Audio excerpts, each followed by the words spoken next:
Alhamdulillah, wassalatu wassalamu ala rasulillah nabiyina Muhammad wa ala alihi wa sahbihi wa man tabi'ahum bi ihsan ila yaumil amma ba'd. Pertama saya minta maaf pada Bapak Ibu semua sudah menunggu cukup lama. Ya, karena dua kali ini pengajian Kopi Ngaji rada mundur. Karena biasanya kita itu sudah diperingatkan oleh matahari. Ini kok mataharinya tidak jedul-jedul gitu. Sehingga pembicaranya betah gitu. Tapi kalau matahari jedul, nah pembicaranya agak lama. Dan kebetulan tadi banyak tamu juga. Alhamdulillah, mungkin jamaah Kopi Ngaji kita dari sejak 100 dari pengajian Ahad pagi di gedung Muhammadiyah Bodeh, sekarang mungkin OTW ya 800 ya. Alhamdulillah dari berbagai kalangan. Yang Muhammadiyah tentu yang paling banyak karena ini adalah kerjasama ranting Muhammadiyah Bodeh Raya dengan lembaga pengajian masyarakat UMY ya. NU-nya juga banyak, alhamdulillah. Salafinya juga ya, kemudian jamaah tabligh ada, HTI juga ada. Pokoknya kita ingin jadi lebih baik aja ya.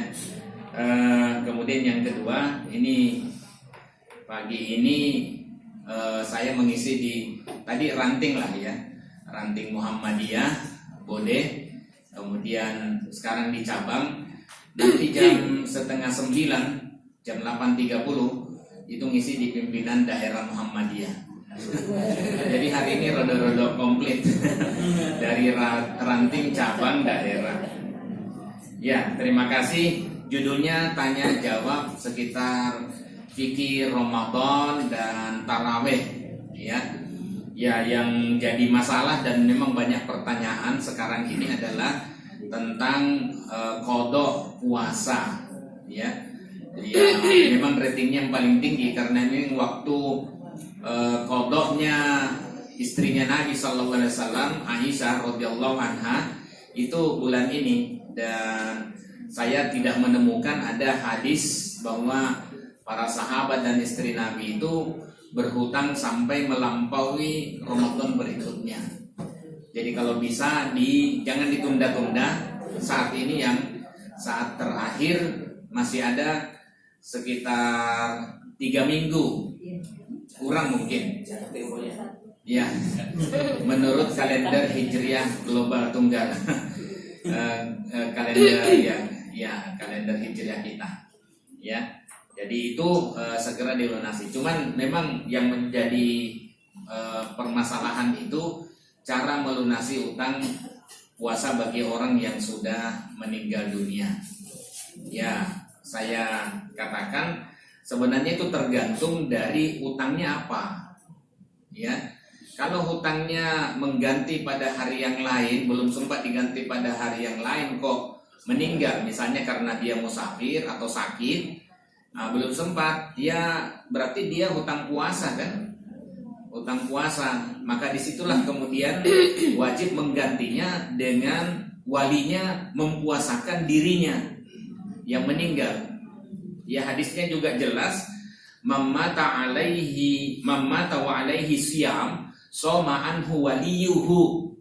Ya, muttafaqun alaih. Siapa yang wafat sedangkan dia berhutang puasa, maka walinya mempuasakan untuknya.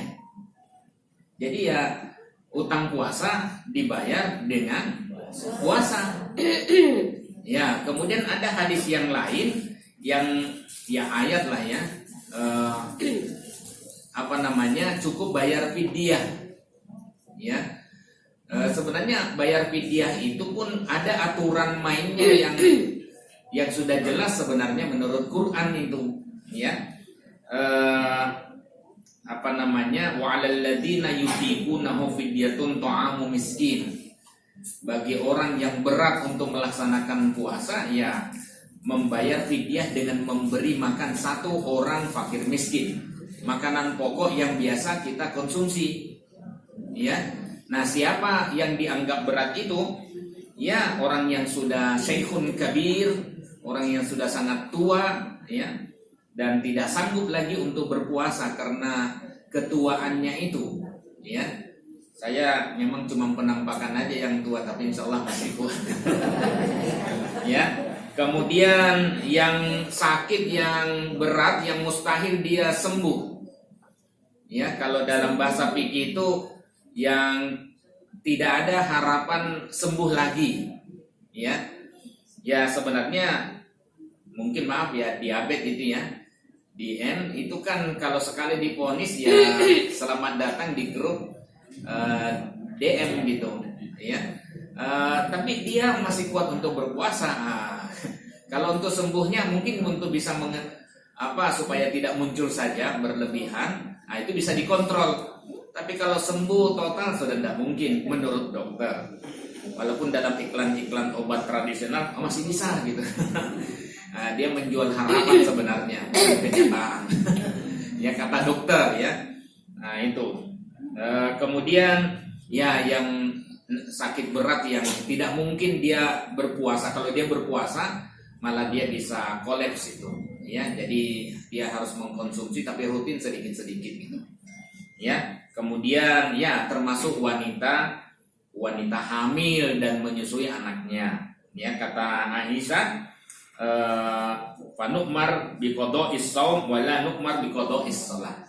Kami diperintahkan untuk mengqadha puasa di waktu yang lain bagi wanita haid, ya.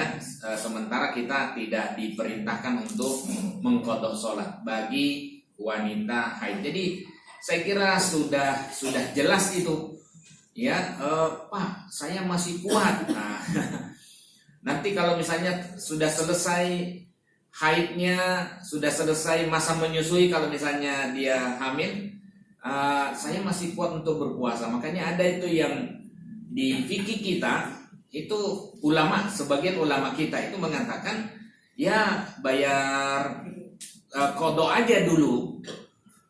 Tapi kalau sudah tidak sanggup, udah sementara fidyah, nanti qadhanya kapan-kapan kalau kuat gitu. Kalau di Muhammadiyah tidak memakai pendapat itu. Setiap persoalan itu hanya satu cara melunasinya dan ketentuannya sudah jelas. Dia termasuk sakit musafir ataukah dia orang yang sudah sangat tua dan tidak mungkin lagi dia berpuasa gitu. Itu sudah masing-masing ketentuannya ada. Jadi tidak ada double, ya. Kalau Anda googling sekarang, Google itu Anda akan menemukan double itu. Ya enggak, satu-satu. Ya. Kadang juga ada yang mengatakan satu puasa untuk dua niat. Ya. Puasa Senin Kamis dengan qadha. Enggak. Kalau Muhammadiyah satu-satu niatnya qadha aja. Puasa Senin Kamis mungkin waktunya pas bertepatan dengan Senin Kamis, tidak ada masalah supaya dia bisa berbuka sama saudaranya yang sudah lunas hutangnya gitu. Jadi sekalian itu boleh. Ya, tapi kalau misalnya satu pekerjaan untuk sekian niat, ya secara hitung dagang bagus juga. Tapi masalahnya dalil, kita perlu dalil. Muhammadiyah satu-satu. Ya, dan ketentuannya sudah jelas masing-masing, ya. Jadi itu ya. Kalau utang misalnya sama lah kan. Kalau utang kita itu dengan uang, ya, mungkin penggambaran di luar itu ya. Ya, kita utang sama si A. Mungkin ada 100 juta. Ya. Sementara orang punya piutang. Jadi orang ngutang pada kita itu dengan jumlah yang sama pada si B, ya.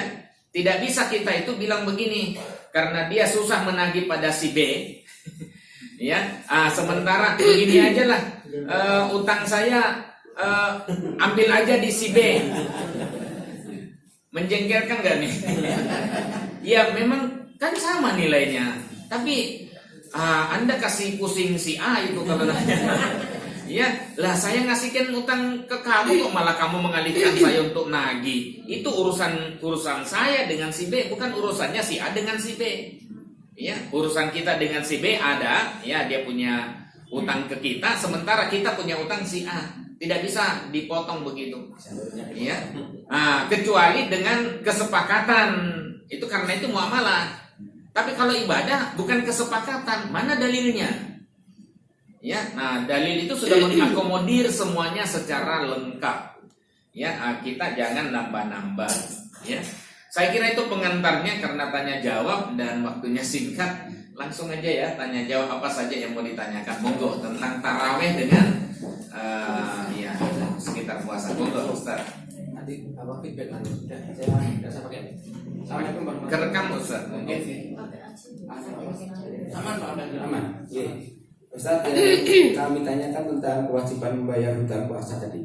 Yang biasa tadi yang hutang puasa, maka walinya atau ahli keluarganya itu membayar hutang puasa tersebut. Jadi pertanyaan ketika seseorang sudah tidak punya ahli keluarga, hanya punya sahabat, bolehkah sahabatnya atau orang lain yang tidak punya kaitan persaudaraan nasab itu boleh membayarkan hutangnya? Saya punya sahabat tapi dia tidak punya keluarga. Dan saya tahu dia punya hutang, bolehkah saya membayarkan hutang untuk sahabat saya tersebut? Yang pertama. Yang kedua, saat ini kita banyak melihat di medsos iklan untuk wakaf Quran untuk orang tua. Sering ya? Menurut Muhammadiyah, bolehkah orang yang belum pernah berniat untuk berwakaf diwakafkan oleh anaknya? Termasuk juga untuk hal lain, untuk sedekah sumur dan sebagainya yang orang tua belum pernah berniat atau berkata kepada anak-anaknya. Terima kasih. Assalamualaikum warahmatullahi wabarakatuh. Waalaikumsalam warahmatullahi wabarakatuh. Yang kedua dulu Pak. Jadi apa namanya tentang wakaf atas nama orang tua. Memang dalil umumnya itu mengatakan semuanya putus kecuali 3 hal. Ya, sodako jariyah, sodako yang mengalir, makanya perlu ditimbang-timbang mana kira-kira sodako yang kita kalau nyumbang itu tidak mandek gitu. Ya, itu termasuk saya katakan ya di pesantren ini untuk bayar sekolah anak-anak. Ya, Anda boleh menunjuk orangnya atau ponaan Anda. Saya mau membiayai, tapi kamu harus di pesantren. Kalau di sekolah umum tidak. Ya, karena ini akan mengalirkan pahala. Ya, dan apapun yang diajarkan oleh anak yang kita sekolahkan itu juga mengalir juga ke kita. Ya, saya membangun ini masjid, nah itu juga mengalir juga pahalanya itu. Nah, jadi itu namanya amalan strategis. Yang menginformasikan harusnya lembaga mirzakat lazis mula. Ya, ini yang strategis, silahkan tinggal diumumkan mana yang kita mau pilih. Kasih makan siang, boleh lah, boleh silahkan. Jumat barokah, boleh silahkan. Tapi saya terus terang tidak banyak memilih yang seperti itu, karena habis itu selesai dan kadang-kadang juga dia hanya sholat Jumatnya Jumat itu aja, kan tidak ketahuan. Ya, tapi bagus niatnya, kan dia juga manusia, dia juga punya rasa lapar, ya kasih silahkan. Mudah-mudahan Allah mengalirkan pahala. Ya, kalau misalnya dipakai lagi untuk yang lain maksiat, ya berhentilah pahala kita di situ. Ya kalau kita kasih anak yatim kan jelas dia dididik ya. Nah, gitu kira-kira. Jadi pilih amalan strategis. Nah, tapi kalau untuk orang tua, ketika ada sahabat yang bertanya pada Nabi Sallallahu Alaihi Wasallam, saya punya orang tua, boleh nggak saya bersedekah atas namanya? Boleh. Nah, pengecualian itu terjadi. Ya, pengecualian itu. Makanya saya katakan, Bapak Ibu, sudah pernahkah kita sedekah atas nama orang tua kita? Ya. Orang tua saya tidak meninggalkan apa-apa. Kata siapa? Dia menyekolahkan kita itu, Anda itu ya pakai ini. Makanya ada itu orang tua itu bilang semua sawah sudah saya jual untuk sekolah anak saya. Memang tidak ditinggalkan dalam materi tanah lagi karena sudah disekolahkan. Ya, orangnya sudah pada anak-anaknya sudah di Jawa semua. Makanya dia juga ikut pindah di Jawa, tidak meninggalkan lagi di daerah transmigrasi yang dulu dia babat alas itu, ya pertama kali tinggal di sana, ya. Tapi sudah selesai begitu. Nah, kalau anaknya paham, maka ya walaupun orang tuanya tidak meninggalkan materi, tapi bukankah dia mengajari kita, menyekolahkan kita sampai tinggi, mengajari kita tentang sholat, mengajari kita tentang bakti, ya, kejujuran, itu luar biasa sekali ya. Mengajari kita tentang daya juang, ya, kerja keras, ya, komitmen, kerjasama, kayak begitu. Itu penting, itu namanya soft skill, ya, soft skill. Jadi yang sudah menyatu dalam jiwa kita, ya. Nah, itu kira-kira. Jadi dia tidak meninggalkan apa-apa, tapi meninggalkan pendidikan yang luar biasa. Nah, itu. Jadi atasnamakan orang tua kita, ya. Pak, bukannya sudah otomatis? Ya, kalau Anda tidak pernah meniatkan, enggak. Ya, yang ada juga pahalanya tersendiri, tapi ini pahala khusus untuk orang tua saya. Boleh, misalnya mewakafkan atas nama Al-Quran, atas nama orang tua, ya, tidak ada masalah. Ya, semen atas nama orang tua, ya, baik. Kemudian yang pertama tadi apa, Ustaz? Bayar puasa sama kerja. Oh, boleh. Ketika tidak ada lagi, sebenarnya kita ini saling menanggung satu sama lain. Ya, satu sama lain. Jadi kalau misalnya seperti peristiwa apa itu namanya badal haji itu, ya dia dulu orang tuanya bukan dari Muslim, kemudian dia dia sendiri tidak ada yang bisa membadalin, itulah haji pertama dia. Kemudian setelah itu dia meninggal. Lah, siapa yang badalin? Sebenarnya kan yang badalin kan harusnya kan anaknya, ya, yang sudah haji. Syaratnya kan ada dua itu yang berat. Anaknya yang sudah haji duluan, baru dia boleh membadalkan. Ketika subrumah itu, ya, ada sahabat yang mengatakan labbaika an subrumah. Kemudian Nabi SAW, siapa itu subrumah itu? Ya, ini saudara saya, ya, atau disebut dengan qarib. Qarib itu ya kan, ya bisa teman karib, teman dekat, ya. Kemudian hajatta an nafsik, apakah kamu sudah haji untuk dirimu sendiri? Belum, ya, haji dulu lah untuk dirimu sendiri, baru hajikan yang lain. Nah, kalau pada sebuah tim sebenarnya Kementerian Agama itu sudah buat, kalau ada yang belum sempat melaksanakan Arafah, ya, wukuf di Arafah terus meninggal, maka otomatis itu dibadalkan oleh, ya, mungkin dari Kementerian Agama atau petugas haji. Ya, Pak Homedi Hamid itu kan petugas haji. Dia sudah haji sudah beberapa tahun yang silam gitu. Ya, nah, ketika jadi petugas haji, disertifikasi, dilatih, ya, kemudian ada yang meninggal dari jamaahnya itu, ya, dia hajikan itu. Ya, saya memenuhi rukunnya untuk datang, menyempurnakan rukun itu datang ke Arafah. Wukuflah di sana. Dia membadalkan itu. Saya tanya, bayar? Enggak, itu sudah otomatis. Ketika dia terdaftar, ya, dia otomatis. Jadi gitu ya. Mengambil dari ini, ya, boleh kalau misalnya kita diinikan. Tapi sebenarnya ada juga pendapat yang mengatakan sebenarnya kalau orang ini juga tetap sehat dan berhidup, dia akan melunasi utangnya. Jadi orang yang sudah meninggal dunia, ya sudah selesai, karena kan hanya 3 itu, ya, sedekah jariyah, ilmu yang bermanfaat, anak soleh yang selalu mendoakan kedua orang tuanya. Lah, dia sudah meninggal dan tidak ada dari kriteria itu. Sudah, Allahu alimun hakim. Allah maha mengetahui lagi maha bijaksana. Tidak mungkin Allah membebani seorang hambanya, ya, di luar kemampuannya. Dia sudah meninggal, sudah selesai. Tidak dibadalkan pun, tidak ada masalah. Termasuk tadi tidak dipuasakan itu, ya. Gitu. Memang macam-macam pendapat ulama. Tapi kalau di sini kan apalagi tidak ada yang bisa mempuasakan, ya, walinya sudah tidak ada gitu. Tapi ingat, orang Islam itu adalah saling menanggung satu sama lain. Nah, orang yang sudah meninggal terus diumumkan, yang hubungi ahli warisnya, ya.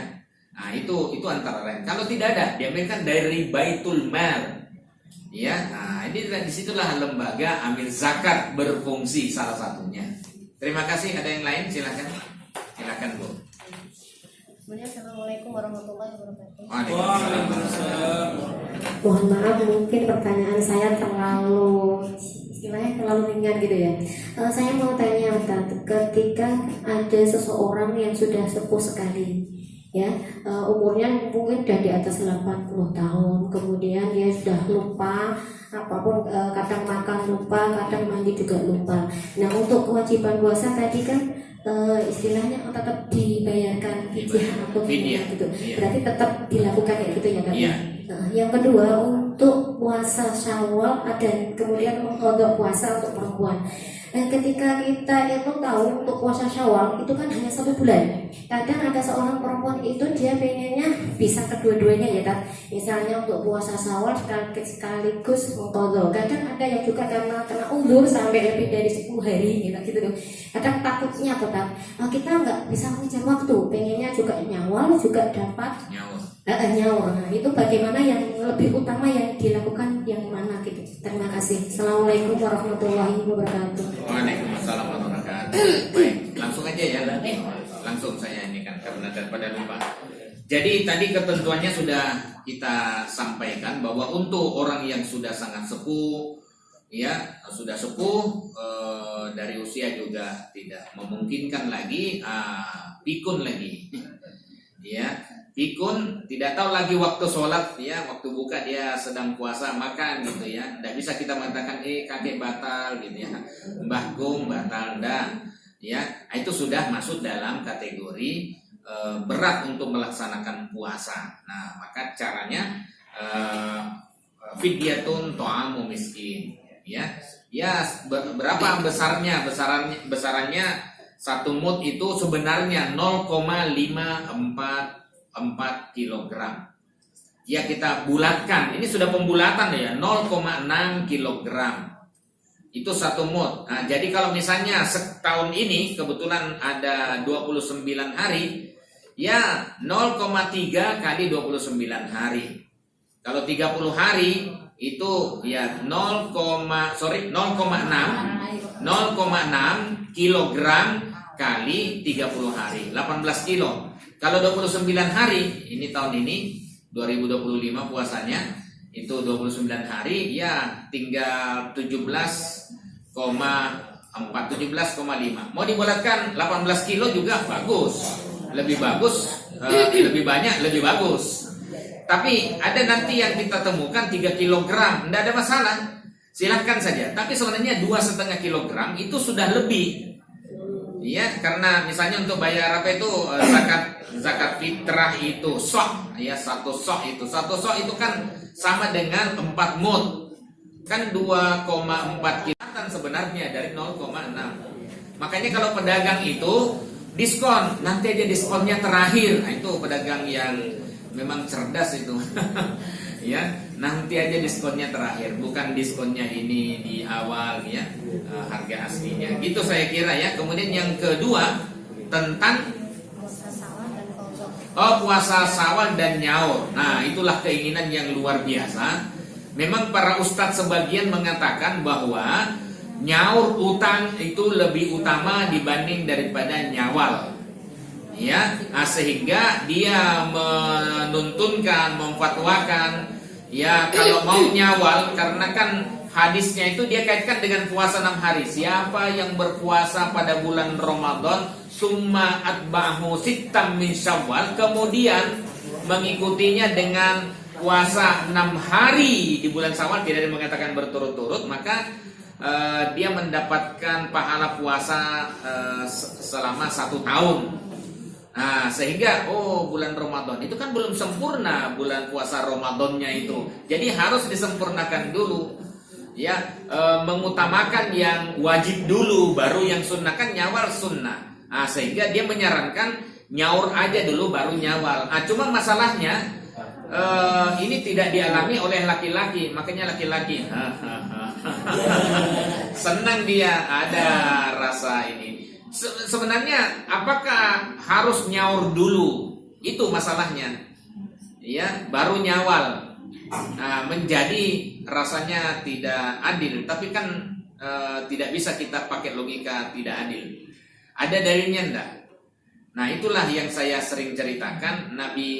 Istrinya Nabi Muhammad SAW yang bernama Aisyah radhiyallahu anha itu ternyata baru tuntas lunas utangnya itu bulan Sya'ban ini. Iya, bukan berarti dia tidak puasa sunat di antara itu, karena kadang-kadang dia menemani Nabi SAW untuk berpuasa. Ya, nah, jadi itu. Ya, ketika tidak ada makanan, ya tidak ada yang bisa dimakan kan? Nah, kalau begitu saya puasa saja. Ya, jangan. Nabi SAW tidak memarahi, oh gitu kok turu main HP aja, nggak mungkin kan, nggak ada HP.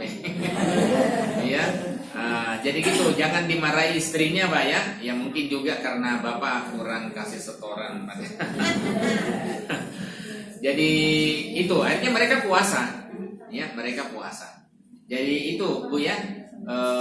Kalau Muhammadiyah mengatakan karena waktu nyawal itu cuma 1 bulan, ya maka tidak masalah kalau misalnya mau nyawal dulu, nanti nyaurnya nanti, toh waktunya itu kan masih panjang, masih 11 bulan berikutnya gitu ya. Tapi kalau misalnya Anda kuat ya silahkan, tapi apakah nyaur dulu lebih utama dibanding daripada lalu kemudian nyawal, atau cukup nyawal saja? Tidak ada dalil secara spesifik yang mengatakan bahwa itu lebih utama kecuali dipahami secara logika, mendahulukan pelunasan utang baru yang sunnah. Tapi itu kan logika, dalam praktek puasa tidak. Nah, jadi kita pakai dalil saja. Ya, apakah Aisyah tidak paham dengan hadis menyaur kewajiban, menyaur utang dulu itu lebih utama? Dia paham lah. Tapi dalam konteks puasa, disitulah keadilannya. Ya masa cuma ibu-ibu bapak tidak, jadi gitu. Ya, jadi silahkan saja. Mana yang memungkinkan, tidak ada juga yang mengatakan dalil secara eksplisit lebih afdol nyaur dulu.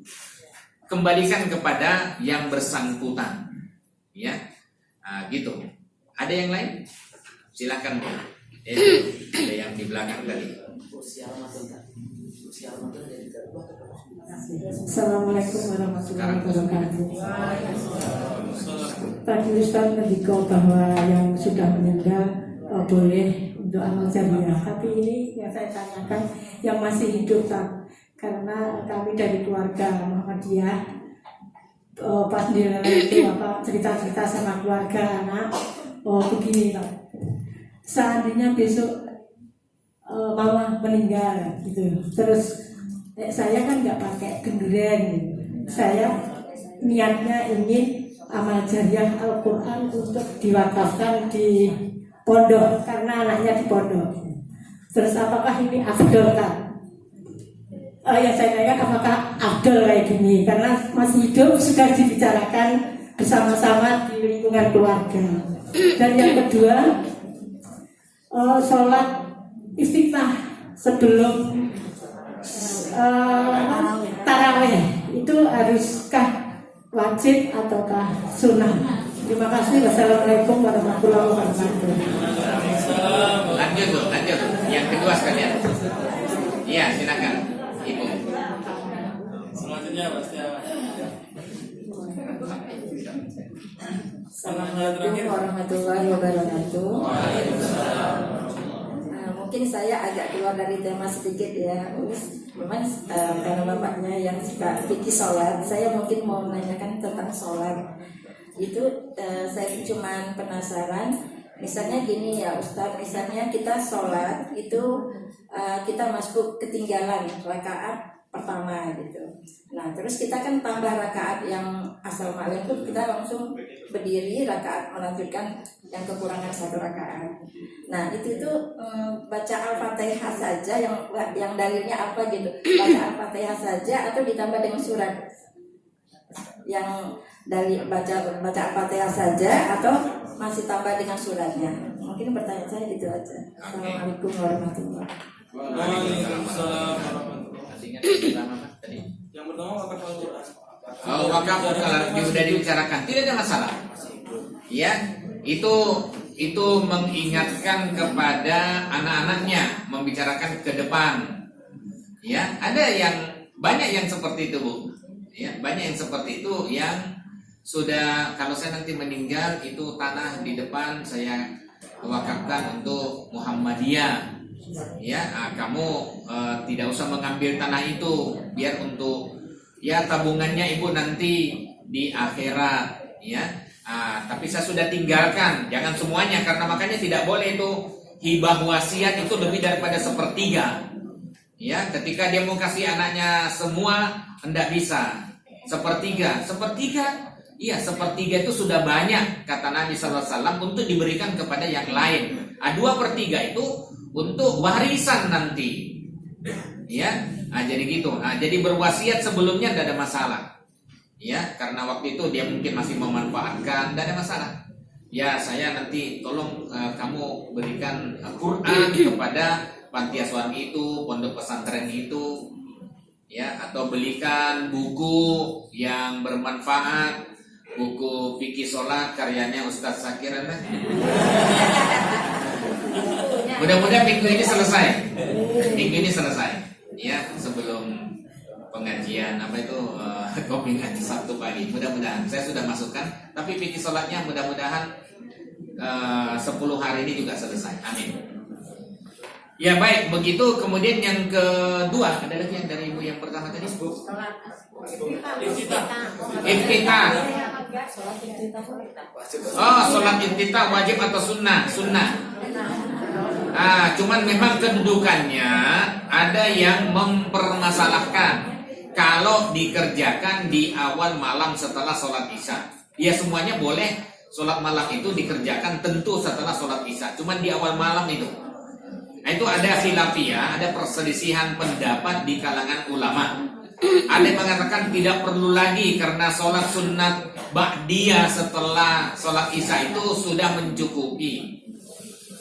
Ada yang ya kelanjutan dari itu, dia mengatakan sholat istiftah atau iftitah itu hanya untuk ketika bangun dari malam, di akhir malam. Cuman kalau misalnya dia berikan penjelasan dalam buku sifat sholatnya Syekh Al-Albani itu untuk pemanasan. Sebenarnya kalau Muhammadiyah bukan untuk pemanasan, karena itu sunnah. Karena sholat malam bisa dikerjakan di awal malam, dan tentu Nabi SAW lebih banyak sholat malam di akhir malam, maka di awal malam tidak ada pengecualian. Kecuali kalau ada dalil yang mengatakan bahwa kecuali di awal malam maka tidak ada sholat iftitah. Enggak. Ya, karena sholat malam itu kan bisa dikerjakan di awal malam. Yang penting setelah sholat isya. Jadi berlakulah ketentuan umum itu dari dalil itu, tidak ada yang mengecualikan. Maka dia bisa jadi jadi landasan adanya sholat iftitah sebelum sholat tarawih. Ya, karena tarawih itu kan biasanya dini. Tapi tidak ada dalil secara spesifik, memang tidak ada. Karena apa? Ketika Ramadan Nabi SAW tidak sholat di awal malam. Catat itu. Tidak diketemukan bahwa Nabi SAW mengajak setelah sholat isya di awal malam, setelah itu sholat 2 rakaat sunat ba'diyah, setelah itu sholat tarawih. Enggak ada. Sholat tarawihnya Nabi bersama sahabat dulu pada masa Rasulullah, pada masa Khalifah Abu Bakar, Khalifah Umar pada pertengahan awal, itu sholatnya di akhir malam semua itu. Tidak ada yang sholat dan itu dilakukan secara berjamaah. Ada nggak di Masjid Muhammadiyah di wilayah Gamping yang mengadakan sholat malam itu? Taruhlah misalnya jam 2. Nggak ada. Ada. Kalau ada bagus, artinya diberikan pilihan. Kayak di Mekah itu dia kasih pilihan. Di Masjid Nabawi dikasih pilihan, yang mau sholat di awal malam silahkan. Nah, kasih pilihan di awal malam dan di akhir malam itu pada masa Khalifah Umar bin Khattab. Ya, pilihan pada masa Nabi SAW yang dilakukan secara berjamaah di bulan Ramadan hanya ada di masa Rasulullah SAW dan Abu Bakar, Khalifah Abu Bakar. Pada masa Umar bin Khattab dibagi. Tapi Umar sendiri mengatakan, ya dia sholatnya di akhir malam. Dia hanya mengakomodir orang-orang yang sholat sendirian dengan kelompoknya di awal malam. Makanya Ubay bin Ka'ab dan Tamim Ad-Dari, 2 orang memang yang ditunjuk pada saat itu. Ya, keputusannya di akhir malam, yaitu pimpin mereka untuk sholat. Tapi pesannya dalam Muwatta Imam Malik itu sanadnya Ali, pendek itu 1, 2, 3, itu mengatakan pimpin mereka dengan 11 rakaat, 11 rakaat. Walaupun dalam hadis yang lebih panjang sanadnya, ya, dan ada Munqati di sana dalam Musannaf Abdul Razzaq itu mengatakan 21 rakaat, 21 rakaat. Padahal pelakunya sama. Ada Umar, ada Ubay bin Ka'ab, dan ada Tamim Ad-Dari.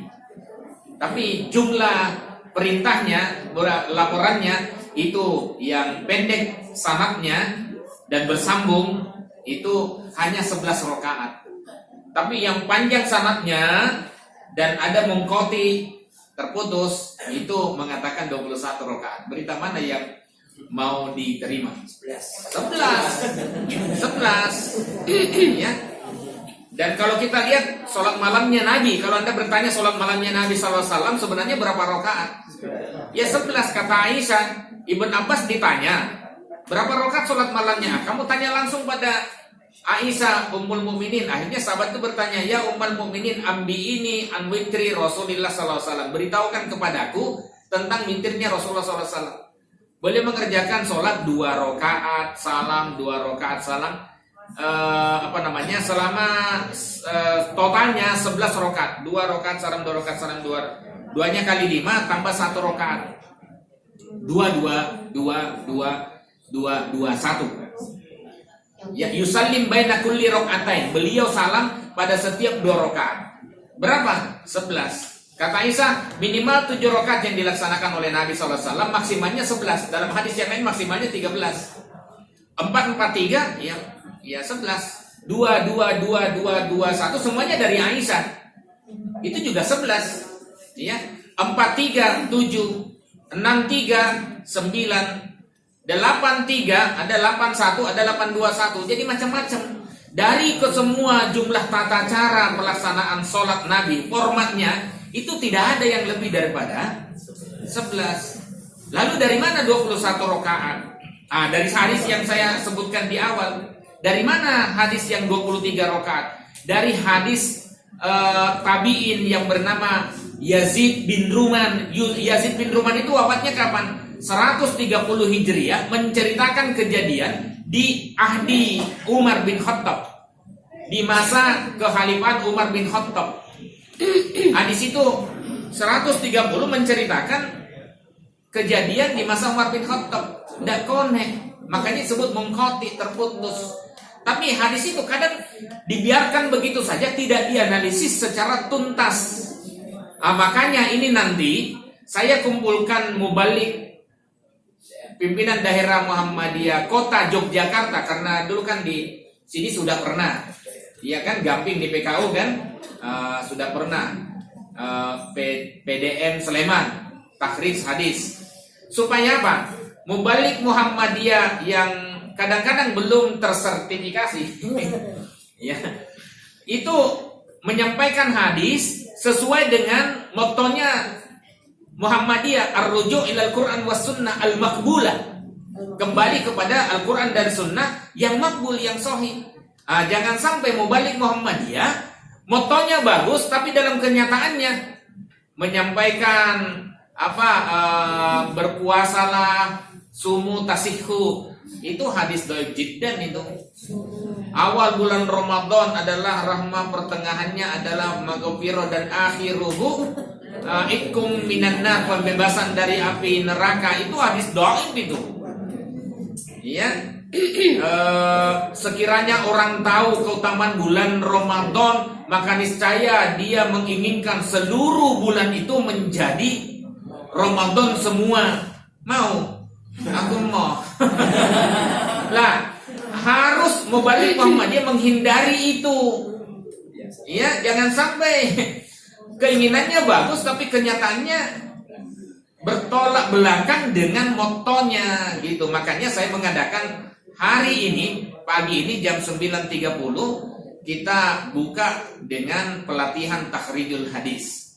Cara meneliti hadis lewat Maktabah Syamilah. Sekarang itu Maktabah Syamilah, kalau dulu ada 36 giga, sekarang cuma 6 giga, 7 giga lah persiapkan. Ada yang kosong di laptop kita, tanam itu. Nah, untuk kita apa? Cross check, bener nggak hadisnya ini? Jangan-jangan hadis palsu yang kita sampaikan. Nah, para mubalik harus tahu. Kalau Bapak Ibu karena bukan mubalik, tidak punya kewajiban untuk itu. Tapi kalau mubalik Muhammadiyah harus tahu, ya. Jadi saya kira itu matur nuwun sangat. Minta maaf kalau ada kekurangan. Oh, masih ada yang belum? Masbuk. Apa itu masbuk? Oh, membaca Al-Fatihah saja. Oh, telat. Iya, kalau telat. Iya, kalau masbuk kita tinggal jadi begini. Masbuknya rakaat pertama, misalnya sholat maghrib lah ya. Iya, sholat maghrib, rakaat pertama masbuk, kita kelewat, kita masuknya ke rakaat kedua, kemudian masuk rakaat ketiga. Selesai, imamnya salam, kitanya naik. Apakah kita hanya cukup membaca Al-Fatihah saja tanpa surat? Ataukah membaca Al-Fatihah dengan surat? Saya pernah menemui orang begini, tapi dalam ya posisi sholat ini ya, sholat yang lain lah ya. Nah, kemudian saya tanya gitu, loh, kok Bapak waktu itu dia hanya ketinggalan sholat subuh, hanya ketinggalan Al-Fatihah. Ya, hanya ketinggalan Al-Fatihah. Tapi dia masih mendapatkan ruku bersama imam pada rakaat pertama. Ya, dia kemudian dia masbuk, saya salam gitu. Pernah juga saya masih tambah satu karena saya ketinggalannya satu rakaat, tapi rakaat kedua saya masih dapat. Tapi memang sudah baca surat, sudah bukan Al-Fatihah lagi. Saya cuma tambah satu, dia tambah dua. Kenapa? Karena menurut dia tidak membaca Al-Fatihah karena Al-Fatihah sudah lewat gitu. Jadi dia tambah. Nah, kalau kasusnya ini, saya kan yang ketinggalan kan rakaat pertama, Al-Fatihah dan surat. Rakaat kedua dan ketiga saya dapat. Apakah saya harus membaca Al-Fatihah saja? Sebenarnya posisinya ibu itu atau bapak itu, jamaah itu mengerjakan sholat rakaat pertama atau ketiga? Nah, itu aja, ketiga. Urutannya untuk kita ketiga. Jadi untuk ketiga ya cukup baca Al-Fatihah saja. Ya, bukan berarti kemudian masbuk, saya ketinggalannya kan rakaat pertama. Anda pada saat mengerjakan rakaat pertama berada pada posisi rakaat kedua untuk imam. Tapi kalau kita untuk rakaat pertama, imam takbir, kita belum selesai, kita belum membaca surat, tapi imam sudah ruku, ya sudah selesai. Ya, kita tidak perlu lagi membaca surat. Kalau misalnya masih mungkin baca surat, ya baca surat karena kita sebenarnya posisinya rakaat kedua. Rakaat masbuk kita yang ketiga itu. Ya untuk kita. Jadi menghitungnya bukan jangan dihitung dicampur dengan yang punyanya imam. Saya kira itu, maaf sekali, matur nuwun sangat. Memang kayaknya bagusnya separuhnya itu tanya jawab. Ya, tanya jawab supaya apa yang digelisahkan dalam perjalanan itu selesai pada saat selesai pengajian. Jadi ada yang dibawa pulang. Oh, selesai. Itulah yang membuat pengajian kita ya menjadi tempat untuk menjawab permasalahan kita dan menjadi solusi bagi persoalan kita. Assalamualaikum warahmatullahi wabarakatuh.